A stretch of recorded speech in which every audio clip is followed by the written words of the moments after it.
dari kelompok 3 mata kuliah biokimia yang beranggotakan saya Rafia dengan ujung 547. Saya Fajar Andrea dengan ujung 5027. Saya Nesya Salsabila dengan ujung 033. Di video kali ini kelompok kami akan memaparkan materi tentang biosintesis asam amino dan nukleotida. Selamat menyaksikan. Mahasiswa mampu menerapkan pemikiran logis, kritis, sistematis, inovatif dalam konteks peranan metabolisme asam amino dan nukleotida dalam kehidupan sehari-hari. Biosintesis asam amino merupakan proses anabolik penting yang terjadi dalam sel untuk membentuk berbagai asam amino penyusun protein. Proses ini memanfaatkan senyawa antara metabolis sentral seperti glikolisis, siklus asam sitrat, dan juga jalur pentosa fosfat sebagai sumber angka karbon.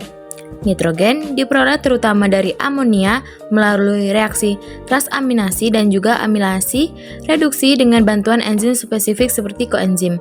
Setiap kelompok asam amino disintesis melalui jalur enzimatik berbeda, sehingga menghasilkan keragaman struktur dan juga fungsi biologis.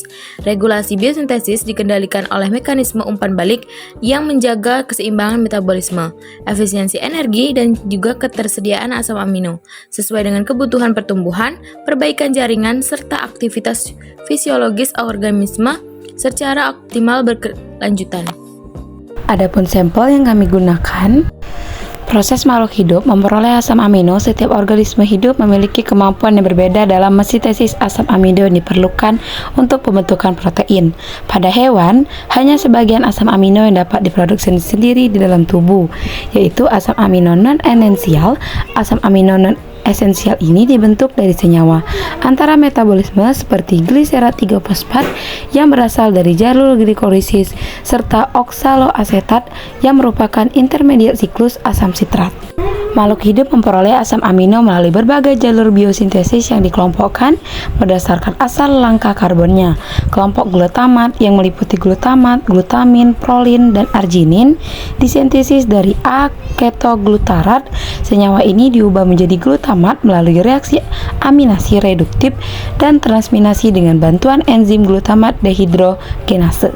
Selanjutnya kelompok serin yang terdiri atas serin, glisin, dan sistein memperoleh rangka karbon dari gliserat 3-fosfat hasil glikolisis.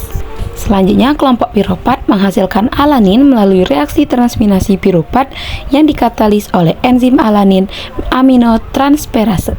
Reaksi ini berperan penting dalam keseimbangan metabolisme nitrogen dan karbon. Selanjutnya, kelompok aromatik yang meliputi fenilalanin dan tirosin disintesis dari prekursor eritrosa 4-fosfat dan fosfoneolpiruvat melalui pembentukan senyawa antara korismat. Pada mamalia, hanya tirosin yang termasuk asam amino non-esensial.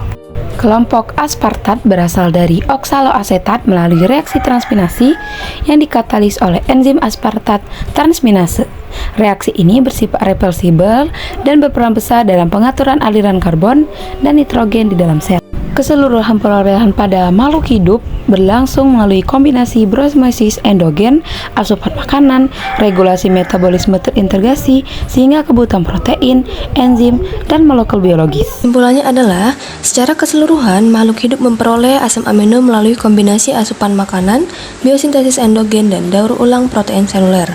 Organisme heterotrof bergantung pada protein pangan untuk memenuhi kebutuhan asam amino esensial, sedangkan asam amino non-esensial disintesis dari intermediate metabolisme seperti piruvat, oksaloasetat, alfa-ketoglutarat, dan gliserat 3-fosfat. Jalur biosintesis berlangsung melalui reaksi transminasi, aminasi reduktif, serta regulasi enzimatik yang ketat.